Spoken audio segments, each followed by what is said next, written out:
Oh, bakit, nak? Ninang, buti naman po at sumagot ka na. Kanina pa kita tinatawagan eh. Bakit? May problema ba sa school ang mga bata? O si nanay? Maayos po sila nang, pero kailangan niyo pong umuwi. Si Tita Beth, Bakit? Anong nangyari sa kanya? nagsusuka po eh. Pasuyo muna.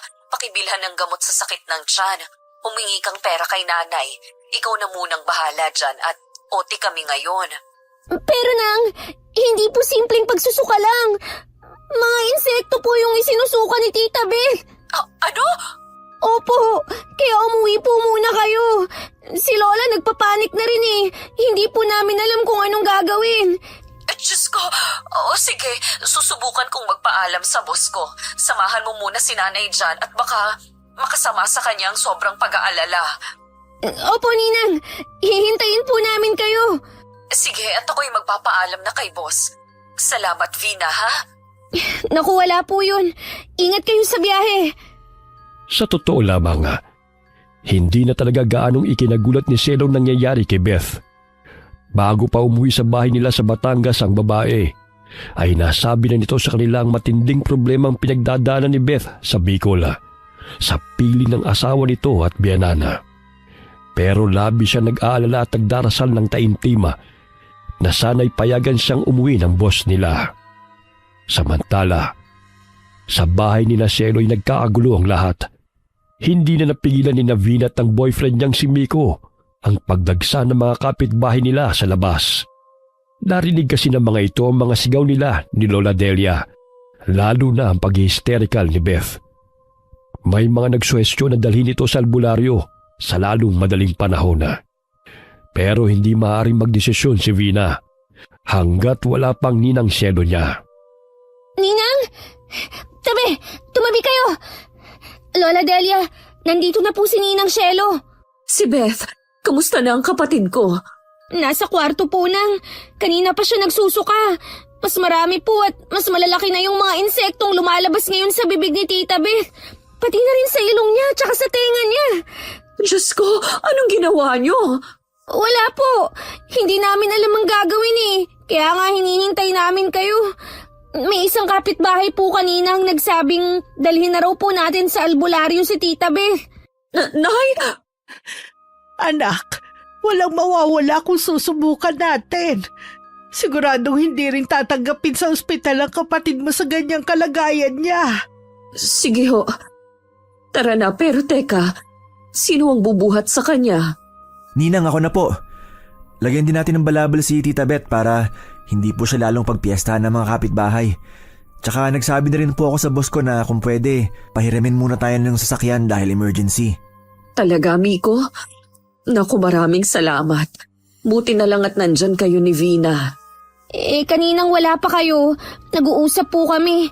Kaya habang naghihintay kami sa inyo, pinuntahan po ni Miko yung boss niya. Sakto po, tapos na rin siyang mag-deliver ng soft drinks. Naku, saka na ako magpapasalamat sa boss mo, Miko. Kailangan na nating madala si Beth sa albularyo. Eto na nga po, bubuhatin ko na siya. Sasama po ba kayo, Lola Delia? Abay, oo naman. Hindi ako papayag na magpaiwan dito sa bahay. Gusto ko malaman kung sino ang lapastangang gumawa nito sa anak ko. Nakaramdam naman ang mga tao sa labas at nagbigay daan kina Cielo. Hati ang opinyon ng mga ito. May mga nagdasal para kay Beth at meron din namang mga nangutya. Pero wala siyang oras para makipagtalo o patulan ng mga negatibong komento. Mabilis ang mga kilos ni Miko habang karga si Beth. Para bang hindi man lamang ito nabibigatan sa babae. Patakbong sinundan naman nila ang binata papunta sa nahiram nitong sasakyan ng amo. Ayan na naman siya, Ninang Cielo. Hawakan natin sa magkabilang kamay at baka makalmot po tayo ni na Lola Delia. Diyos ko, Beth. Sana naman ay makarating na tayo agad sa bahay ng albularyo. Basta pigilan niyo lang sa pagmawala si Beth habang nagro-rosaryo ako. Diyos ko, iligtas mo po ang anak ko. Halos 2 oras din silang bumiyahe bago narating ang tahanan ni Mang Roberto. Ang albularyong inirekomenda rin ng boss ni Miko. Napag-alaman nilang bihasa ito hindi lamang sa pagpapagaling ng mga naengkanto, nayanggaw at nakulama. Kaya rin ng matanda na kontrahin kahit ang pinakamatinding klase ng baranga. Pagbaba nila ng sasakyan ay sinalubong na sila ng isang matandang lalaki na may mahabang puting buhok at balbas.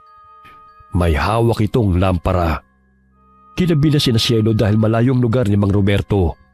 Tapos dulo pa yun ang nasabing baryo.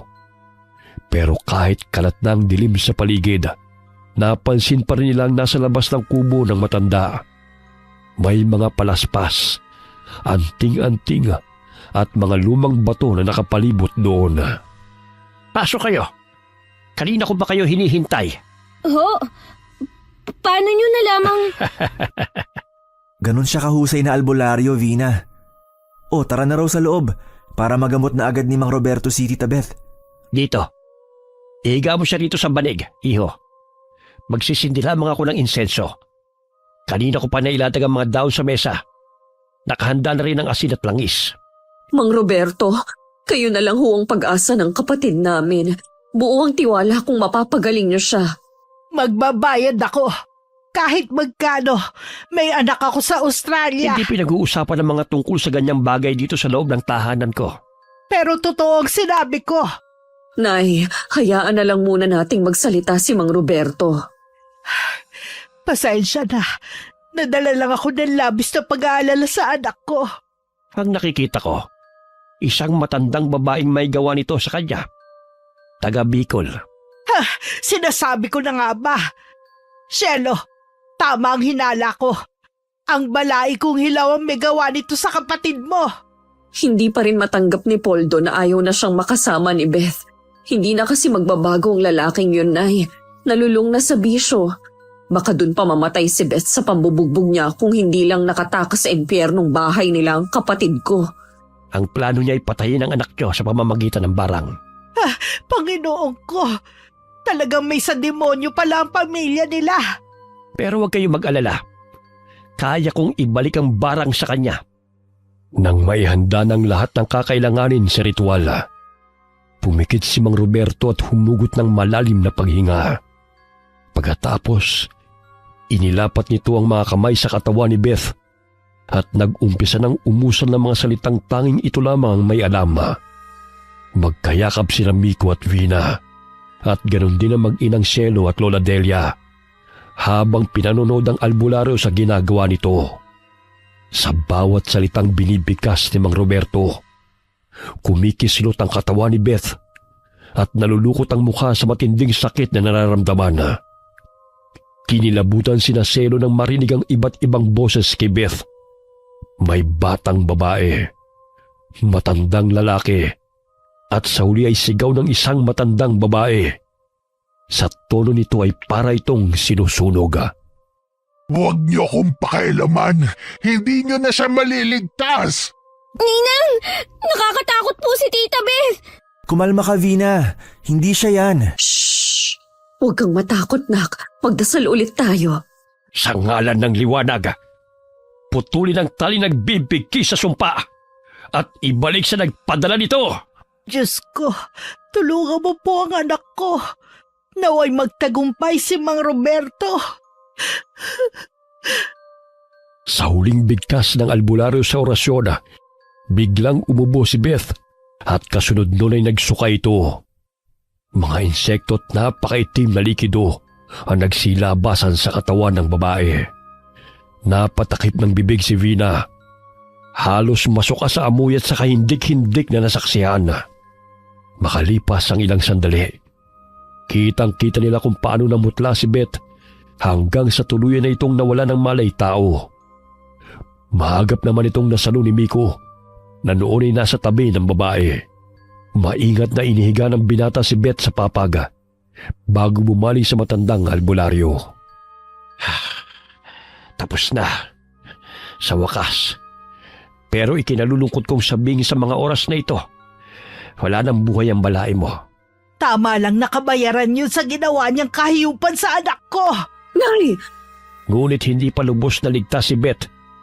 Kailangan pa ng 3 gabing pagdarasal at pagpapainom sa kanya ng halamang gamot. Paraan yon upang tuluyang malinis ang katawan niya mula sa epekto ng barang. Bantayin niyo rin siya palagi. Lapitin siya ng mga elemento dahil sa taglay niyang negatibong enerhiya na dulot ng lungkot, paninisi sa sarili, pangungulila sa anak at depresyon. Kahit anong pilit ni Lola Delia ay hindi tumanggap ng bayad si Mang Roberto.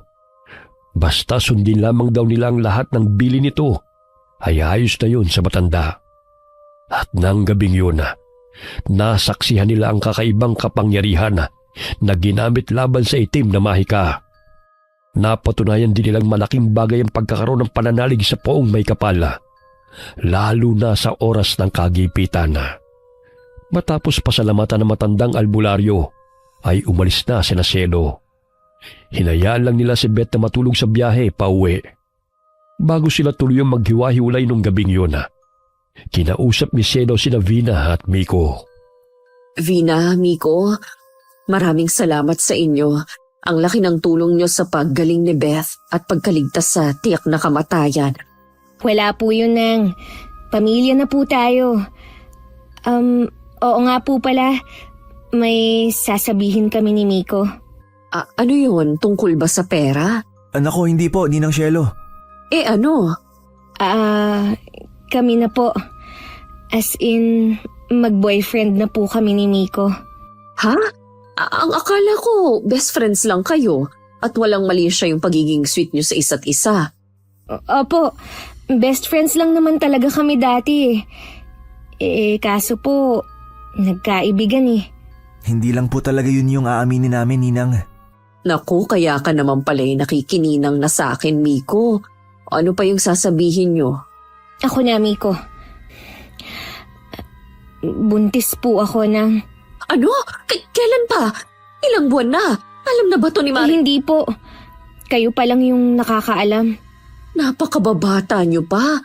Bakit kayo nagmamadaling magkapamilya? Naku talaga tong mga batang to. Nandito na po Tsaka mahal na mahal ko naman po si Vina. Di ko po sila pababayaan ng magiging anak namin. Salamat naman kung ganon. Ano pa nga bang magagawa natin? Nandyan na yan. Blessing din naman ang baby. Pero Vina anak, magsabi na kayo sa mga magulang mo habang maaga pa ha? Kesa naman sa iba pa nila malaman. Lalo't hindi nyo na maitatago yan sa mga susunod na buwan. Opo, magtatapat na po kami sa kanila bukas. Pinaalam lang din namin sa inyo dahil parang pangalawang nanay na po kayo ni Vina, Ninang Cielo. Pangako po, pakamamahalin ko at aalagaan si Vina, pati na ang magiging anak namin. Gaya ng pangako ni Miko kay Cielo, kinabukasan nga ay ipinaalam na magnobyo ang tungkol sa pagdadalang tao ni Vina. Nag-iiyak ang ina ng dalaga at naglasing naman ang kanyang ama. Ngunit kalaunan ay natanggap na rin ng mga ito ang sitwasyon. Lalo na't nakita ng mga magulang ni Vina kung gaano kasipag ang binata. Responsable kahit bata pa at mahal na mahal talaga nito si Vina. Nagsama ang dalawa pero sa poder ng mga magulang ni Vina. Masaya mga unang taon ng kanilang pagsasama. Puno ng pangarap, lambingan at pagmamahalan. Lalo na nang isilang ni Vina ang panganay nilang anak. Mahal? Medyo matagal na rin yung huli nating...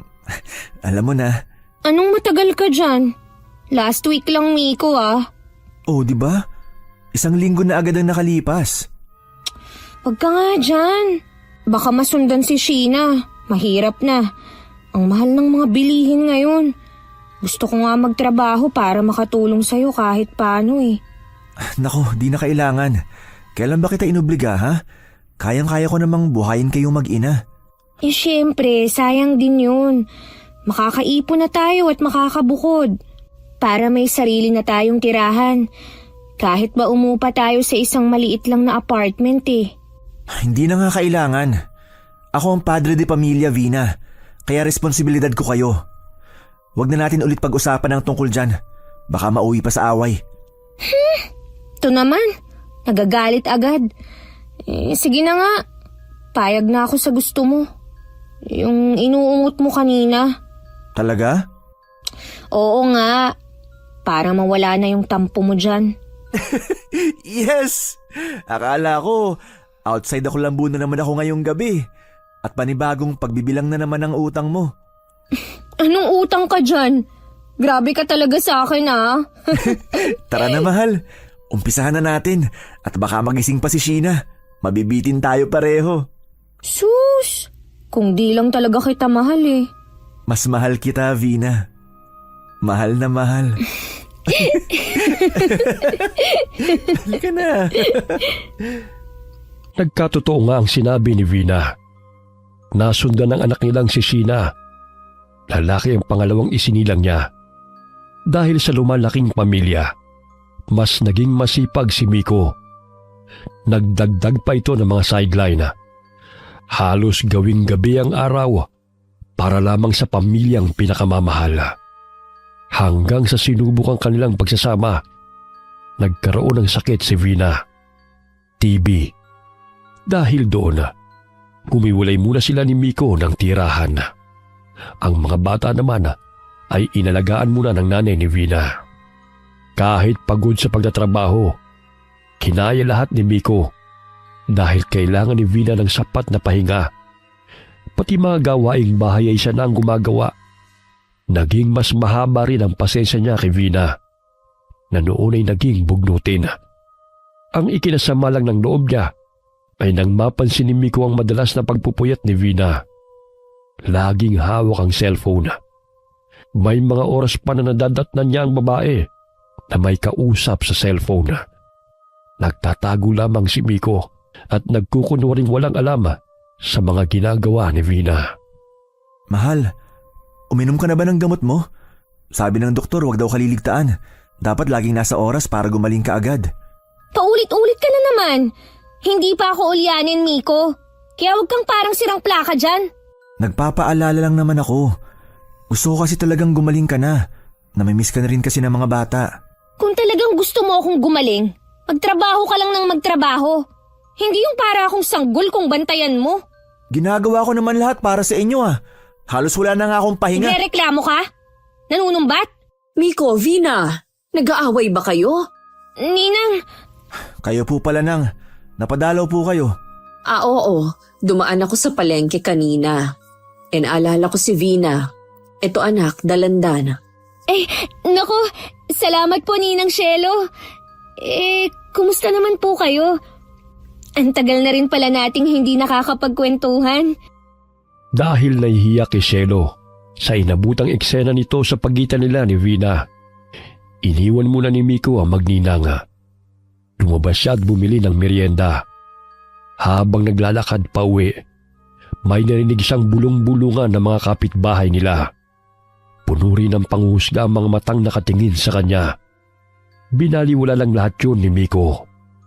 Matapos niyang maiuwi sa apartment ay inuupahan nila ni Vina ang biniling tinapay at soft drinks. Nagpaalam na siya sa magninanga na babalik na sa trabaho. Malapit lamang ang bahay ng boss ni Miko, kaya marami siyang oras para silipin kung ayos lang ba si Vina kapag nasa bahay ito. Samantala, Vina anak, kanina pa ako dito pero halos wala pa naman tayong napagkwentuhan. Sino ba yung ka-text mo? Mas mahalaga ba yan kaysa sa akin? Ay nako, sorry po na nga. Baka kasi pag matagal akong mag-reply, magtampo sa akin eh. Sino yung textmate mo? Ibig sabihin, totoo yung mga naririnig kong usap-usapan at di lang chismis? Ninang, wala lang naman po to. Nililibang ko lang ang sarili ko. Lalo't madalas, ako lang mag-isa rito sa bahay. Hindi ko rin naman pwede pang lapitan ng mga anak ko eh. Vina, alam ba to ni Miko? Siyempre hindi po. Hindi ka ba nakokonsensya? Mali yan anak. May pamilyang tao ka na at napakabait ng tatay ng anak mo.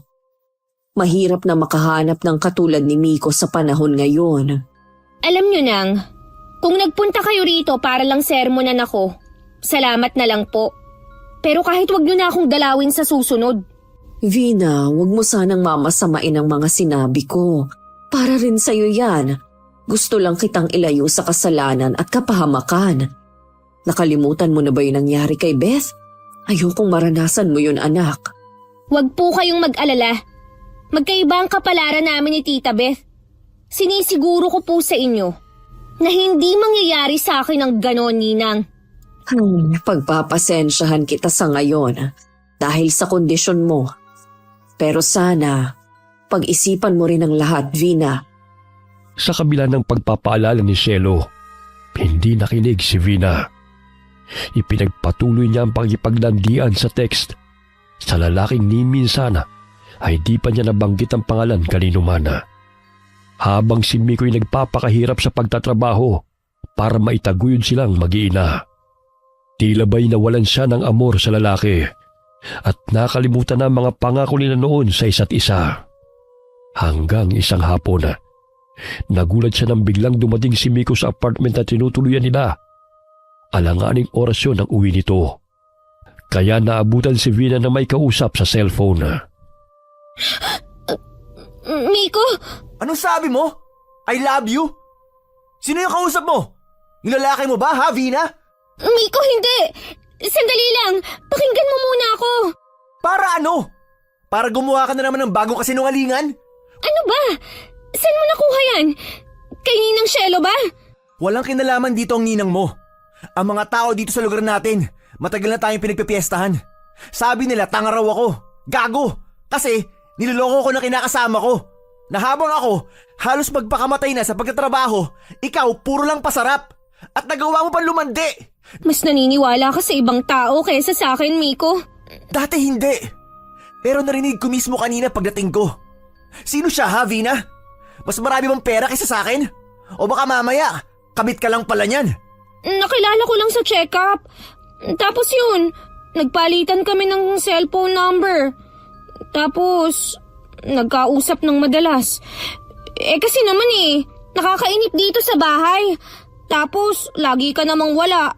Alam mo namang nagtatrabaho ako, Vina. Oo nga. Hihiwalayan mo ba ako dahil lang dito?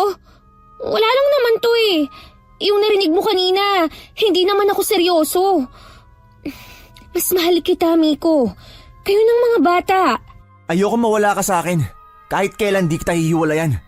Kaya kung gusto mo magkaayos tayo, wag mo na ulit kakausapin yung gagong yan kung sino man yan. Oo, Miko. Sorry ulit. Mangako ka. Ibablock mo ang cellphone number niyan at di mo na ulit ako lolokohin. Pangako, Miko. Hindi na mauulit yung ganito. Dala ng matinding emosyon, mahigpit na niyakap ni Miko si Vina. Nagkasala ang babae sa kanya. Pero mas hindi niya kakayanin kung tuluyang masisira ang pagsasama nila. Inisip na lang niya na isa lang yung pagsubok na lalong magpapatatag sa kanilang pamilya. Muli siyang naniwala at nagtiwala sa pangako ni Vina.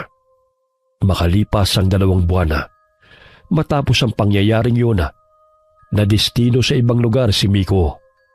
Dahil medyo gumagaling na si Vina, kinuha na nila ang 2 bata na nasa pangangalaga ng biyanan niyang si Aling Mila. Mare, pasensya ka na kung napasyal ako. May sasabihin lang sana ako sa'yo. Mahirap kasing pagsabihan yung inaanak ko Ayos lang, Maring Cielo. Ano ba yun? Di ba at nasa malayo si Miko? Yung mga apo mo, nagpupunta madalas sa bahay, humihingi ng pambiling pagkain. Hindi ba nagpapadala yung manugang mo? Naku, sa pagkakakilala ko kay Miko, kung usapang padala lang laging areglado. Hindi kaya nauubos sa pagsusugal ang pera? Balita ko nahihilig na naman sa pagsusugal si Vina. Napapabayaan na yata yung mga bata. Talaga naman ang babaeng yun. Busy din kasi ko, Mari Kaya hindi ko alam. Tsaka nung huling silip ko dun nagkasagutan kami nung inaanak mo. Hayaan mo't pupuntahan ko mamaya at kakausapin. Salamat sa concern ha, Maring Cielo. Dahil nag-aalala sa mga apo, hindi nga nagsayang ng panahon si Aling Mila. Kinahapunan ng araw ding yun, pinuntahan niya si Vina sa inuupahang apartment. Nagulat siya sa nadatnana. Magulo ang bahay. Nag-iiyakan ng 2 bata habang si Vina ay may mga bisita. Abala lamang ito sa pagsusugala, kaya hindi napansin ang pagdating niya. Aba, Vina! Ano ka balustugan to? Hindi ka ba nahihiya sa sarili mo? Panay ka sugal tapos nagugutom ang mga apo ko? At hindi ka na naawa talaga kay Miko na walang ginawa kundi magtrabaho. Nay naman eh. Pwede bang mamaya na kayo magbunga nga? Nakakahiya sa mga bisita ko oh. Aba, sila ang dapat mahiya sa akin. Hoy kayo, magsialis nga kayo rito bago ko pa kayo i-report sa barangay. Ano ba, Nay? Ay, nako. Pasensya na kayo ha. Mamaya na lang natin tapusin. Usap lang kami nitong nanay ko. Balik kayo ha. Huwag na kayong magsisibalik dito ha. Mga bad influence kayo. Nay, ano bang problema nyo? Ikaw dapat ang tinatanong ko niyan, Vina. Ano bang problema mo? Imbis na magpakananay ka dito sa mga apo ko, sugal yung inuuna mo. Hindi ka na nahiya. Nagpupunta pa itong mga apo ko kay na Maring Shelo para manghingi ng pagkain. Si Ninang Shelo na naman? Masyado na yata siyang nagiging pakialamera. Yung bibig mo, Vina, ha? Sumusobra ka na. Pwede ba, anak, umayos ka? Maawa ka naman kay Miko. Tsaka hindi ka pa nga ganong magaling eh. Paano kung mahawa ka na naman ng virus? O di kaya ikaw ang makahawa? Langyang buhay naman to eh. Wala na ba akong karapatang maglibang? Iba ang paglilibang sa bisyo, Vina. At isa pa, hindi ka na dalaga. Oo, hindi pa kayo kasal ni Miko. Pero kung tutuusin, may asawa at mga anak ka na. Kaya makinig ka kapag pinagsasabihan ka. Kahit kabisado na ni Aling Mila ang anak na may katigasan ng ulo, umaasa pa rin siya na magbabago ito at makikinig sa kanilang mga payo. Ngunit nabigo siya dahil mas lumala si Vina. Ang mga sumunod na sumbong sa kanya ng mga kamag-anak at kapitbahay ay patuloy pa rin sa pagsusugal ng anak niya. Minsan nga raw ay inuumaga pang inuman sa inuupahan nitong apartment at parang dalaga raw kung mag-ayos at umasta si Vina. Pero ang sumunod na balitang nakarating kay Aling Mila ay hindi niya matanggap. Mare! Maring Mila! Diyos ko, Mare! O bakit? Ano nangyari? Si Vina, ang anak mo. Ano nangyari sa anak ko? Huwag kang ganyan. Alam mo namang nervyosa ako eh. Nag-uwi ng lalaki sa apartment nila ni Miko. Saktong nandun kagabi at binabantayan ng mga apo natin. Bata pa yung lalaki, Maring Mila. Naku, baka makursunadahan yun ng mga tambay dito sa atin. Ano ka mo, Mare? Nagdala si Vina ng lalaki sa inuupahan nila ni Miko? Abay talaga palang napakawalang yan ng babaeng yun eh. Talagang gustong masira ang pamilya niya. Ewan ko nga ba, hindi naman tayo nagkulang sa pagpapaalala sa kanya. Matindi man ang pagtutol ng mga magulang ni Vina sa mga ginagawa nito. Huli na rin ang lahat. Umamin siya may nangyari na sa kanila ni Leonarda. Kinuha ni Aling Mila ang mga apo at ilang araw na hindi kinibo ang anak. Lalo't dun pa pinatira ni Vina ang lalaki niya sa bahay na inuupahan nila ni Miko. Agad namang nakarating kay Miko ang balitang yun. Kaya nagpa siya itong umuwi muna. Ngunit sa simbahan siya dinala ng mga paa. Diyos ko, tulungan niyo po ako. Anong klaseng pagsubok ba tong binigay mo? Hindi ko po alam kung kaya ko. Hindi ko alam kung anong gagawin ko.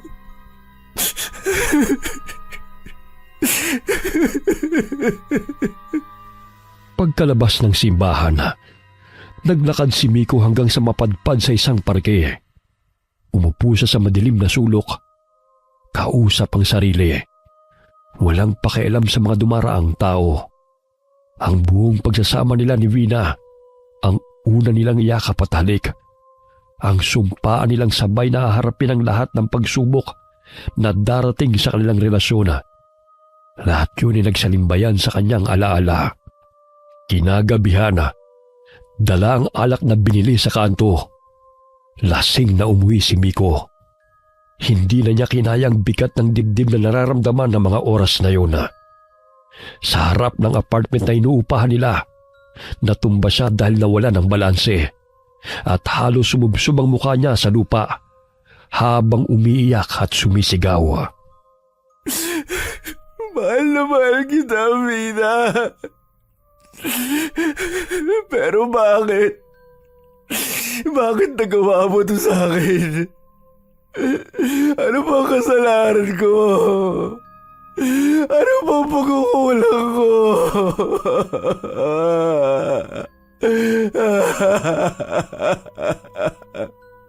Nagsilabasan ng ilang kapitbahay.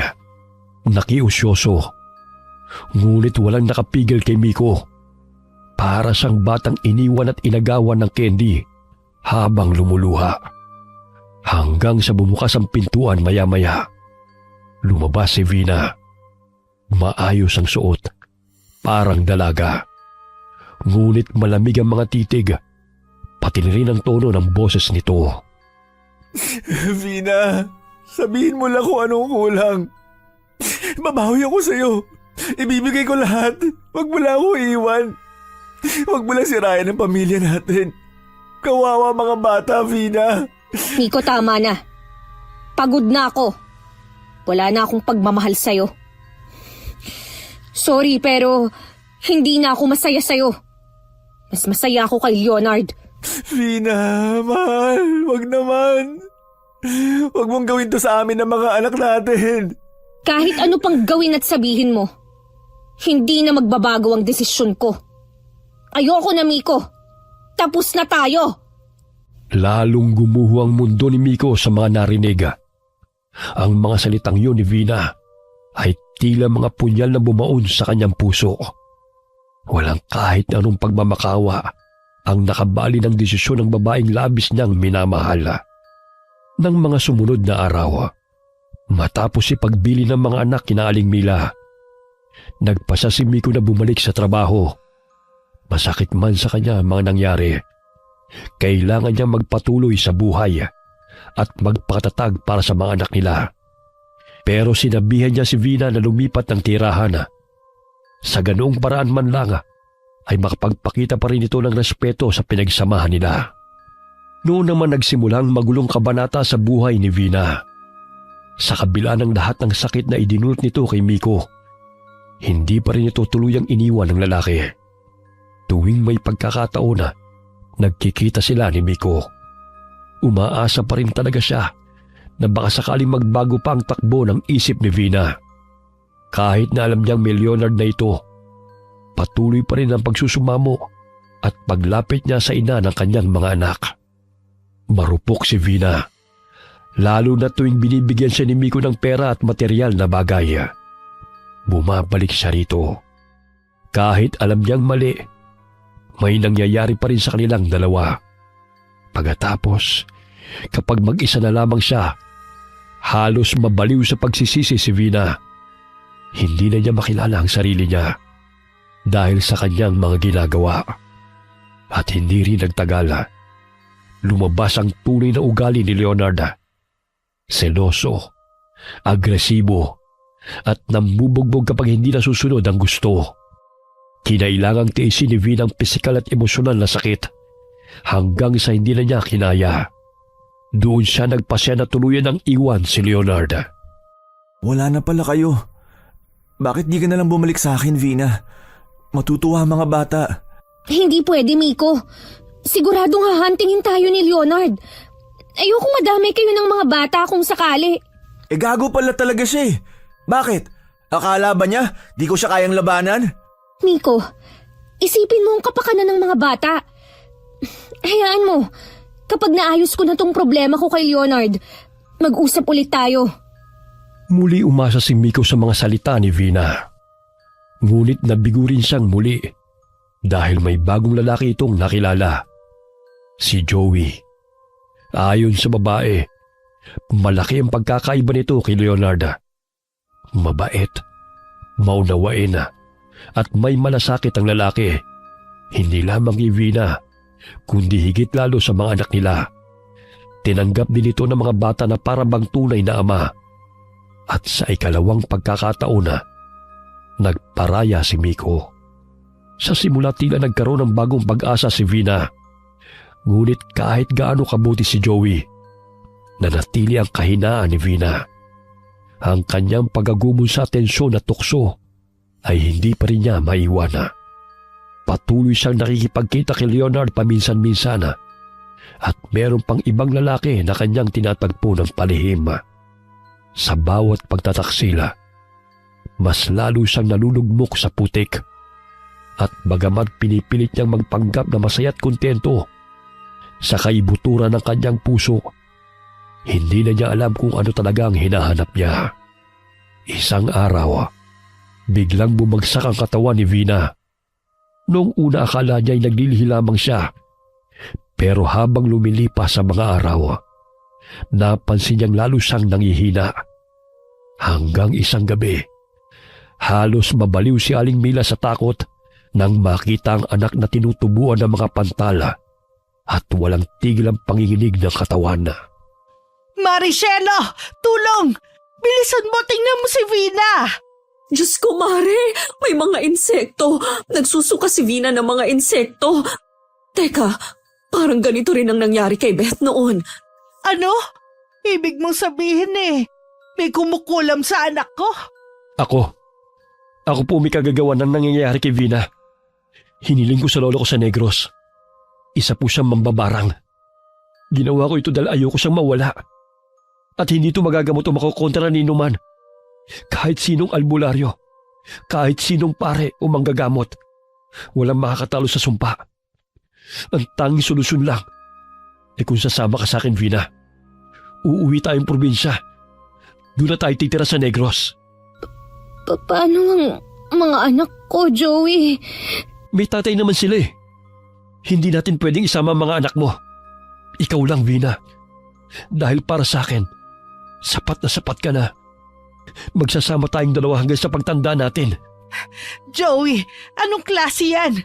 Huwag mong pilitin ang anak ko kung ayaw sumama sa'yo. Kahit alam kong niloloko mo ko, kahit paulit-ulit, mahal pa rin kita.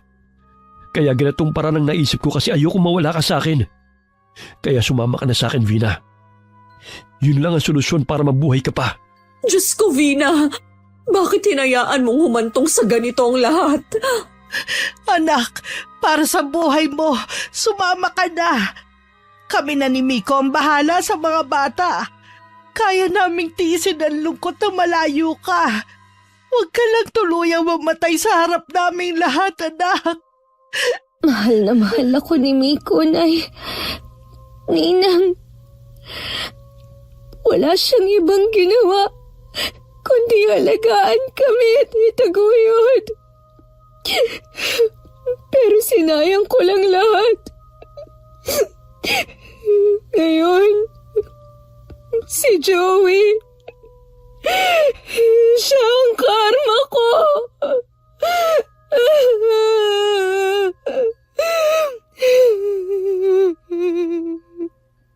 Wakas.